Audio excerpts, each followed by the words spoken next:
Good morning, good morning, good morning, everyone. Welcome to our Friday session. This is our Think Ownership series. My name is Mbali Mavundla. But today we're not focusing on entrepreneurship just alone. We are looking at that money franchise stokvel. I'm here to introduce you to the leadership of Co-op2. Boipelo, please just plug in the headsets for me now. I can hear it echoing. Luckily we had them handy. All right, guys. So since launching in June 2020, that money franchise stokvels have done a great deal of work teaching us about transactional communities. You know, it was no longer enough for us to just meet when we had the numbers on our side.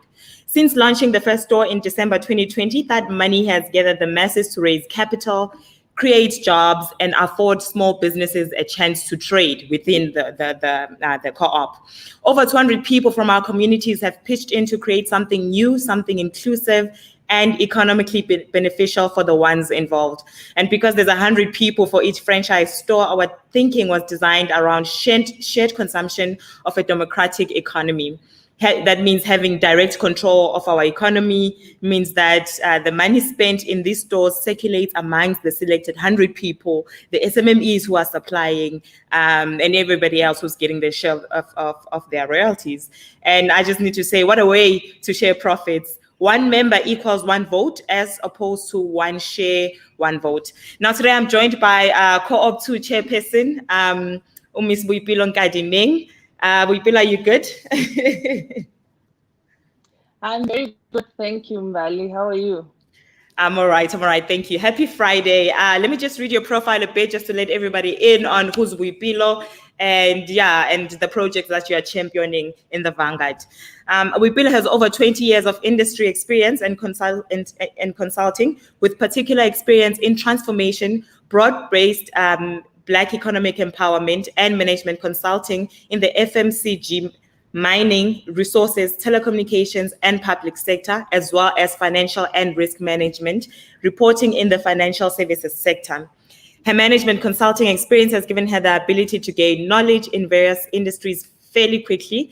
This has been hugely beneficial when combined with her innovative and entrepreneurial flair, which was demonstrated through her starting up and running 2 small businesses.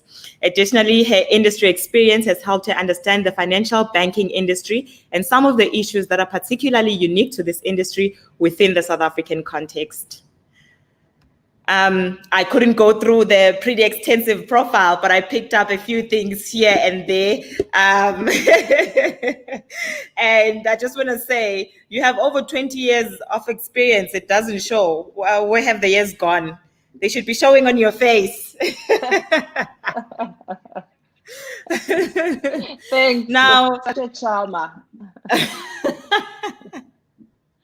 Now, Boipelo, let's get to know you a little bit. I did read up a bit that you are running 2 small businesses. Just let us in a bit on what kind of businesses that you're involved in. Yeah, thanks, Mbali. Thanks for the opportunity. So the 2 businesses that I'm running, the one is on enterprise and development, supply and enterprise development, and it's on triple BE. So based on the experience that I've had around doing that work. So currently I'm busy working on something called township economy development with a few, with a company called Sustainable Livelihoods Foundation. So it's very exciting work in the township that we're working on with government, National Treasury. And then the other business that I'm very, very, very passionate about is property development, coming in new. But we've started a project in the township where I actually grew up in Garangua in Pretoria, just outside of Pretoria, on student accommodation. So we are busy in the fundraising process to start that going, and I'm very excited about that. Nice. Now, with the fundraising process that you're busy with, are you guys using crowdfunding methods as we are?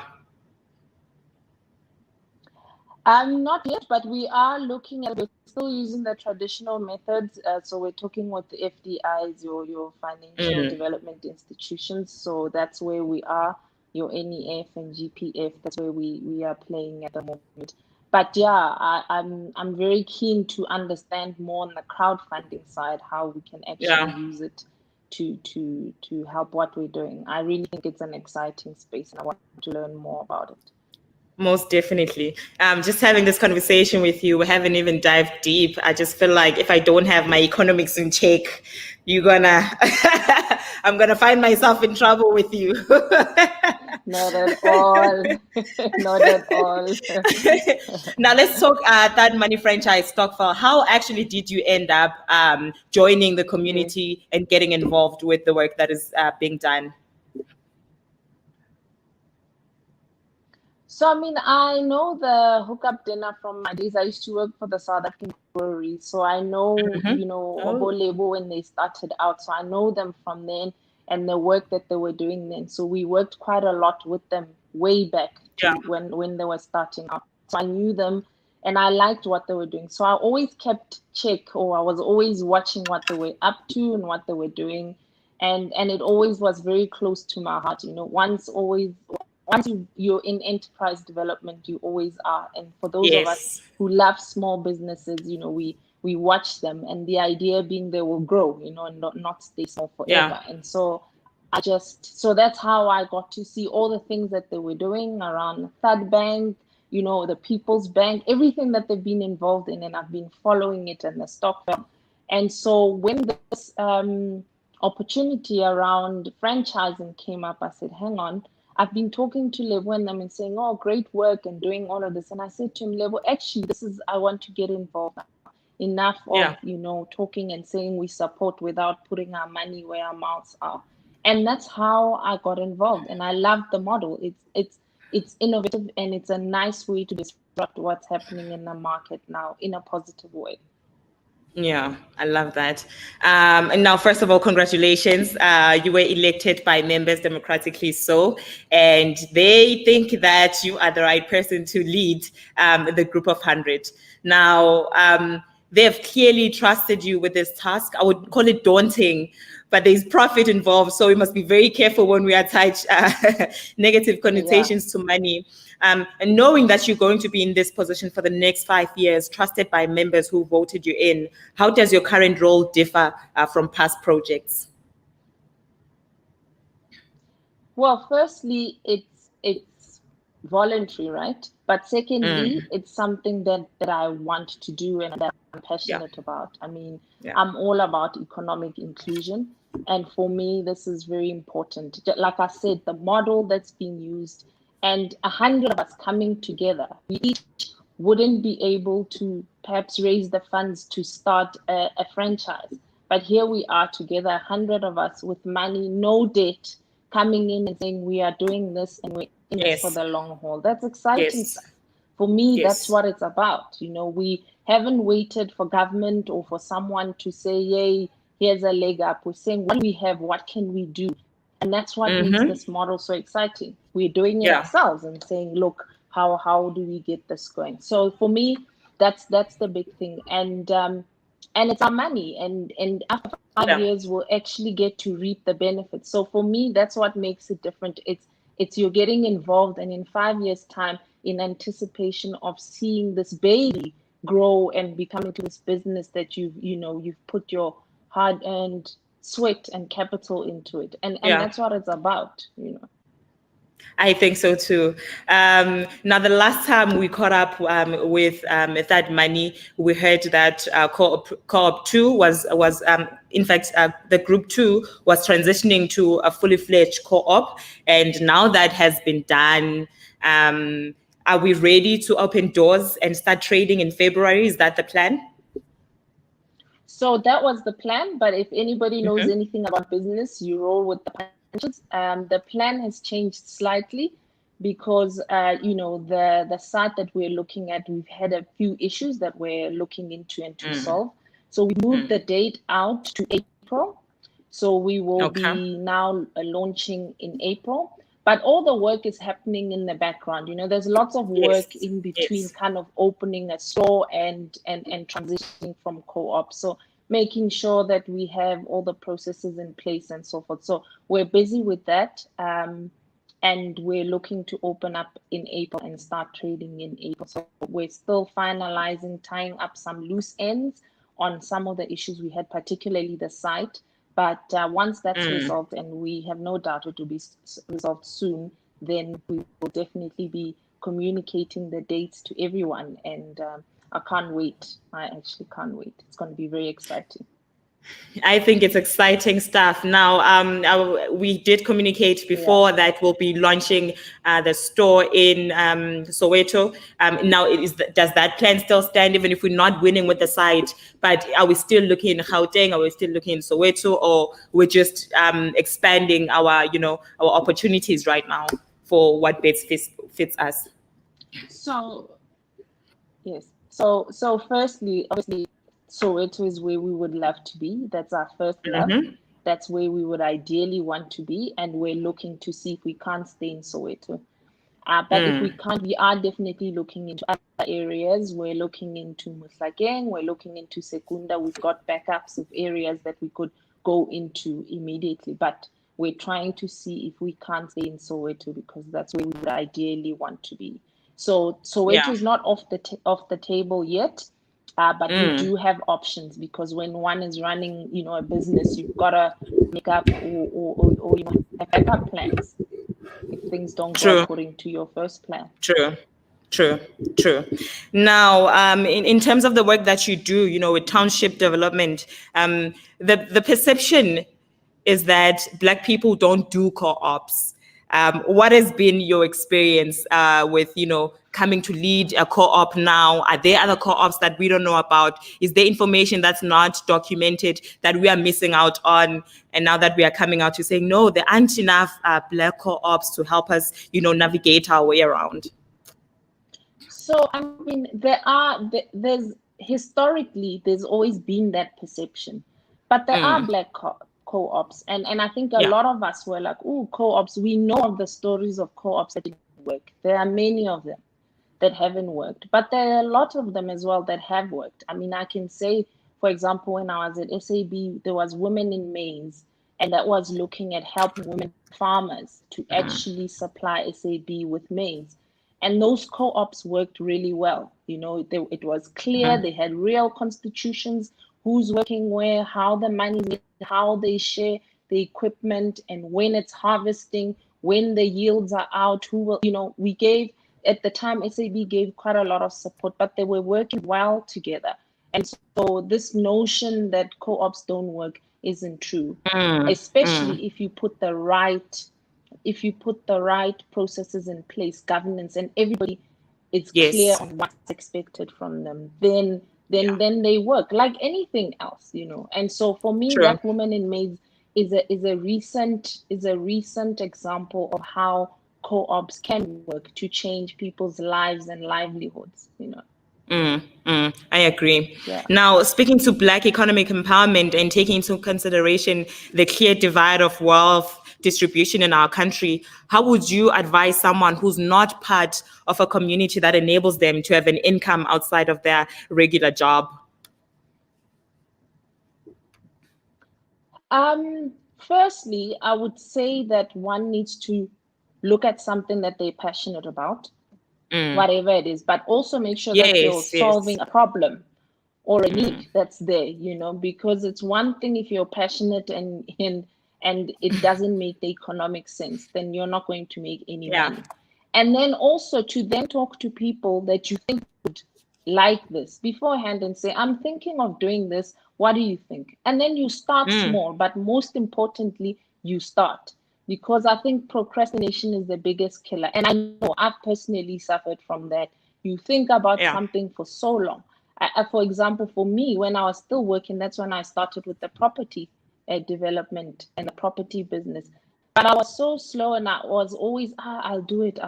So all I tell people, start small. Whatever it is you want to do, start small and take what's in your head and put it on paper and talk to people and action. And also, if it doesn't work, then you learn and you refine and you move to the next thing. There's this new word, pivot. People throw it around quite a bit, but I think it's important. If you want to start a side hustle, start and prove your own theories around something. Don't talk about it 5 years later. You're still talking and nothing has been done. Nothing has been done. That's how I would say. Yeah. I love what you say about getting involved in something that you like. Now, one of the challenges that we had faced with Co-op1 was that we had just below 20% involvement of members in terms of like maybe the tasks that we are executing, in terms of the marketing that was being done. Only just about 20% of the members were involved actively or engaging in emails and responding, unless maybe there was some kind of trouble. But members generally were not that involved. So it means that we did manage to gather, 100 people. But out of those 100 people, maybe 10 or 15 of them, are actually interested in how this thing is going to run. Maybe going into the future, because the plan is that if we have 100 people, we must be able to show up all 100 of us so that we keep the money circulating. If the business is suffering, that means each and every one of us with 10 rands in their pockets, can pump that money into the business. Now, the lack of involvement or the lack of interest from members is a huge factor going forward. I was just echoing on what you were saying about, about interest.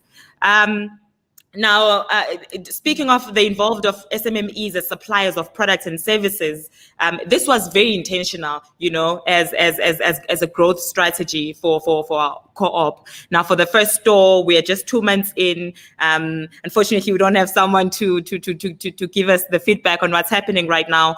But Boipelo, looking into the work that's being done in Co-op1 and the work that suppliers are going to have to do for Co-op2, what advice do you have for these incoming SMMEs who might not have the training or who might not even be trading at that level, at the industry level? Well, the first thing is, like I said, is starting, but also being very, very open with us as co-op, or being open with your customers and saying, this is what I can deliver on. These are my challenges. How can we sit? If you expect 200 bags of potatoes every week, I can do 100, this week. Over time, I can move on to do 200, but I can't do 200 at the moment. So being open about what it is you're able to do, not over promising and under delivering, and I think that's a big thing. But the open and honesty of what can be delivered is important, because that's how you grow as a supplier. You start off and saying, we acknowledge if we start with small suppliers, they may not have everything that they need. But if we're clear on what we want as the customer, and then promote that and say, guys, this is what we want. We expect you to do X, Y, Z. Where are you lacking and how do we support you? Then that's where you start seeing some traction. But it goes both ways. You can't say, look at these small suppliers, when you haven't put in the work to tell them what you expect within what they can expect, what they can do, so. Now, one important thing that we learned in 2020 was that a disaster could happen anytime. I asked this question the last time I was on screen with Usilebo Hogosi. Are you guys crazy? Why are you launching stores in the middle of a lockdown? Who's going to come by when people are not allowed to go outside, and we don't know how long this virus is going to linger around? Now, looking at defensive measures to save the store in the future, should we be faced by another state of emergency? How are we looking at doing things different? And maybe I would say it's quite dangerous to think that far ahead, but yeah, I think we need a solid plan B. Look, I think you're effectively talking about business interruption, right? And it's one of the things that a business needs to think about. And COVID has taught us a lot. And for me, business interruption talks to, staff. What do you do in the times when you have to close, and how do you arrange your working arrangements with staff so they understand what we do in those times when it's quiet or we're forced to close? And it also speaks to, also suppliers, your franchise agreement that you signed in place to say what happens in that time. And also your lease agreement, which is important. Are you paying rent? Because what you're trying to do is, when you can't trade and you have absolutely no way of getting around it, you need to see how you keep your operational costs down. And so Yeah. part of what this would do is just, making sure that we keep the costs as low as possible. But also insurance is also another way. There's business interruption insurance that Yes. we would look into in it's part of what we're going to look into in making sure that we keep those business interruptions as low as possible. But you can't think up for everything, and so Yes. you just try Correct. and minimize the risk, that the risk isn't out of kilter with what you're trying to Yeah. do or takes you out of business. True. So, okay, guys, yeah, whether there's a pandemic or not, we're still launching stores. We are still franchising, and we are franchising hard. Now, maybe you can just mention for us some of the greatest losses and wins. One win maybe I can count for is that, the us reaching the 1.5 million mark, but we don't really know what else has been happening in the background. Yeah. So, reaching the 1.5 mark was a big thing. And actually registering the co-op through CIPC, because there's lots of documents that they need from the directors. Yes. You needed to sign, needed to make sure that the constitution as voted in by the members is in the correct format, making sure Yes. everything looks correct and that we're happy with the clauses that were in there. It was back and forth between us and Barui Group and the directors, just looking through each and every clause. What does this mean? How does, understanding? And also you must remember, we all came in as a board and we had to literally, start running. And so that's what's been happening. So that opening a bank account, making sure that we're ready. And also, this is work in progress. We still meet once or twice a week, depending on what needs to be discussed, every evening at 8:30 in the evening. So, we're making time to go through what needs to be done, understanding where we are and what are the things that we need to be concerned about, what are the things that need to go back to members if there are, and so forth. So there's quite a lot of work that's happening in the background and will continue to happen until we've got the site bedded down and we've finalized what the agreement will look like. So there's a lot of that detail that's going on in the background to make sure that we're ready for launch date and that no balls are dropped from that time. Lovely. And now on laying the foundation for Co-op2, what's next? What's next? You can share information that's not only meant for Co-op2 members, but just for the general public. What can we expect? You said April, we're soon to be launching. What else? The big thing for us, if I focus on Co-op2, the big thing would be to stabilize the business, to stabilize that, right? And the biggest thing is, like I said, the processes that we're getting in place. But after those processes, it's the marketing. And that's where everyone can get involved, in the sales.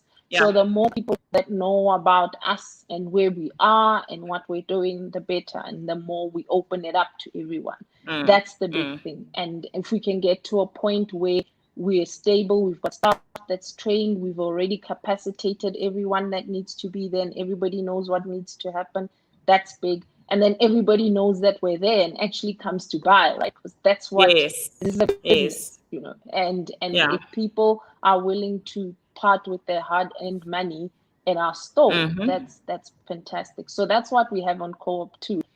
But I can certainly say, and I can say I speak for myself and many of the members, that we're quite keen to also see what Co-op3 has in store. And we want to join Co-op3. And as someone who's already in Co-op2, and I know there's we want to join Co-op3. It's very addictive. You just see how it's working, and the more you're involved, the more you want to get involved. So that's the next thing. So I know the Barui Group are working really hard with Co-op3 to try and get the next franchise and so forth. But it's in the pipeline and it's coming soon, So that's also another thing I'm really excited about, Once we're stable and we see another group come into place and take this to the next level would be great. Yeah, yeah. The plan was not to just launch one store and then let it be. We're going to launch a series of franchises because we are intentional about building our wealth. If we've got one income stream, then we'll just be working around that one circle. It's time for us to expand. I think 2020 came with very important lessons. That's when the birth of that money came through.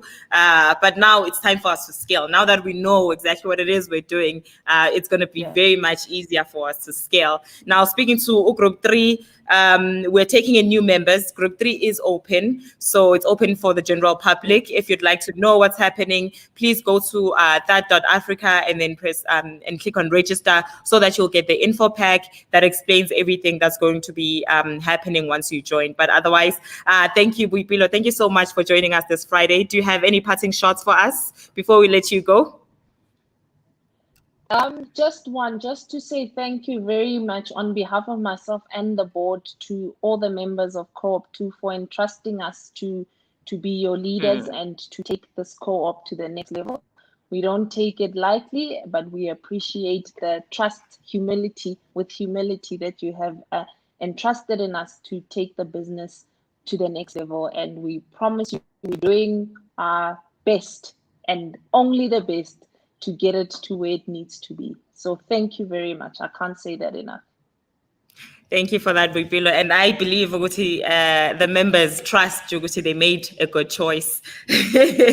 But otherwise, good luck with everything that's about to unfold. We can't wait to catch up with you guys again once the store is in place. We'd really like to see like 100 pictures because, other people, they won't believe it until they see it. That's what happened with store number 1. But yes, we're looking forward to seeing what you guys are going to do. Thank you so much, Boipelo. Have a great Friday. Thank you. Thank you. You too. Bye-bye. All right, guys. That was Boipelo Nkadimeng, the chairperson and leadership of Co-op2. Just a bit of updates. We store number 1 has been trading for the past 2 months, successfully so. We're gonna have some members from Barui, from the managing company, to share some insights on what's been happening. Maybe we'll start talking about getting that payback, Maybe we're gonna start talking about when members are getting their money back. But otherwise, Group 3 is open for new members. Remember, guys, we're taking 100 people per franchise store. So if you've got the 15,500 rands in cash,